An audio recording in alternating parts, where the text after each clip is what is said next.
Muhammad sallallahu alaihi wasallam dengan ucapan Allahumma salli ala Muhammad wa ala alihi wa sahbihi wa mawala.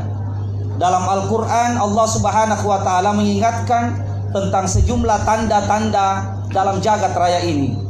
Ketika Allah mengingatkan kepada kita tanda-tanda proses penciptaan manusia dengan mengawali ayatnya dengan al-ayah. Tetapi dalam surah Ar-Rum sebagaimana ayat yang kita dengarkan tadi tentang pernikahan, Allah subhanahu wa ta'ala mengawali juga dengan kalimat al-ayah. Wa min ayati an khalaqalakum min anfusikum azwaja. Seakan-akan dalam ayat ini Allah subhanahu wa ta'ala mengingatkan kepada kita bahwa sungguh dalam proses pernikahan itu ada tanda-tanda kebesaran Allah. Karena itu dalam nasihat pernikahan yang pertama buat Ananda Khairul, bahwa menyakiti perempuan sama dengan menyakiti al-ayah, menyakiti tanda-tanda kebesaran Allah. Kalau kita ingin memeras Al-Quran, kita akan dapatkan dalam surah Al-Fatihah. Kalau kita peras lagi surah Al-Fatihah, kita akan dapatkan dalam Bismillahirrahmanirrahim. Kalau kita peras lagi intisari dari Bismillahirrahmanirrahim, ada kata pada Rahman Ar-Rahim. 99 Asmaul Husna, mayoritas dari ke-99 itu bicara tentang kelembutan dan sifat-sifat perempuan. Ketika Ananda Khairul kau menyakiti perempuan, maka sama halnya kau menyakiti asma-asma dan sifat-sifat Allah subhanahu wa ta'ala. Ketika proses ijab kabul tadi selesai, maka proses nikah ini adalah perpindahan amanah dari orang tua mempelai perempuan ke orang tua, ke Anda sebagai laki-laki, sebagai pengantin. Di balik ini bukan saja sekedar ijab kabul, tapi ada amanah yang diembankan oleh orang tua.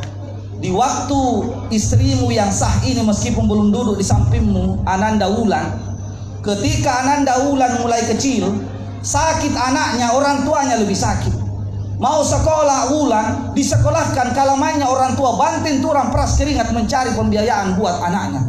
Sampai dia kuliah, sampai dia bersekolah, dia keluarkan energi orang tuanya untuk membina anaknya. Anda sudah menemukan Wulan dalam kondisi jadi itu anak. Karena itu jaga amanah orang tuanya. Karena ketika engkau menyakitinya, pasti orang tuanya yang pertama yang tersakiti ketika engkau menyakiti anaknya. Seorang Ananda Khairul sebagai kepala rumah tangga tidak cukup kalau Anda hanya memberikan nafkah makan dan nafkah minum. Karena dengan dia orang tuanya pun makan dan minum dia bisa lakukan. Tapi jadikanlah Anda sebagai pemimpin atasnya. Bangunlah suasana romantisme. Tidak ada mikala romantisme ketika Anda bangun di tengah malam sebagaimana hadis Rasulullah. Lalu ketika Anda selesai sholat tahajud, lalu Anda bangunkan sang istri, lalu Anda bisikkan, istriku Wulan, masih ada waktu sebelum sholat subuh, Anda silahkan juga. Begitupun juga dengan perempuan. Karena romantisme yang paling tinggi dan tanda keimanan adalah Anda pada sholat tahajud. Ketika semua orang tertidur, Anda bangun di waktu malam. Buat Ananda Wulan sebagai perempuan, tentulah yang pertama saya ingin pesankan dalam bahasa yang sederhana.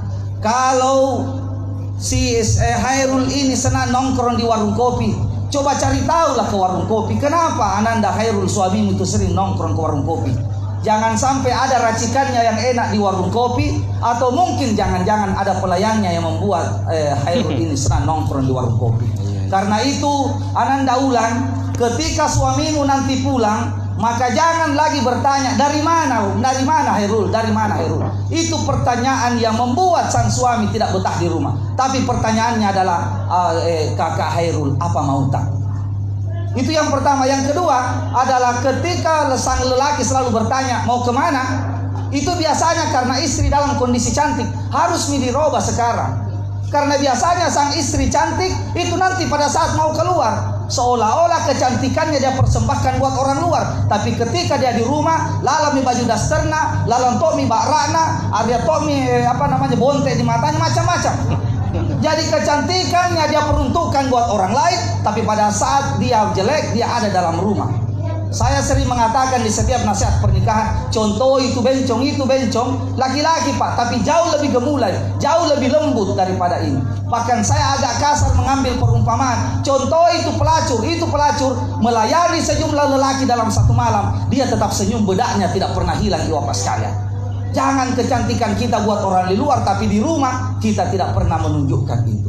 Dan yang paling terakhir saya katakan, bahwa Anda memang karena cinta, karena kasih sayang, tapi ketahuilah, cinta dan kasih sayang tidak cukup membangun mahligai rumah tangga. Betapa banyak orang yang terpisah pada akhirnya hanya karena persoalan itu. Saya ingin katakan Bapak sekalian sebuah perumpamaan. Ketika Nabi Musa alaihissalam mau menghadap Fir'aun, doa yang dia baca adalah Rabbi shrah li sadri wa yassir li amri wahlul 'uqdatam min lisani. Apa doanya? Doa lapang dada. Ketika Nabi Muhammad SAW sering dihina-hina dan dicaci maki, kenapa dia tidak marah? Dijelaskan dalam Al-Quran, alam nasrah laka sadrak, bukankah telah dilapangkan dadamu?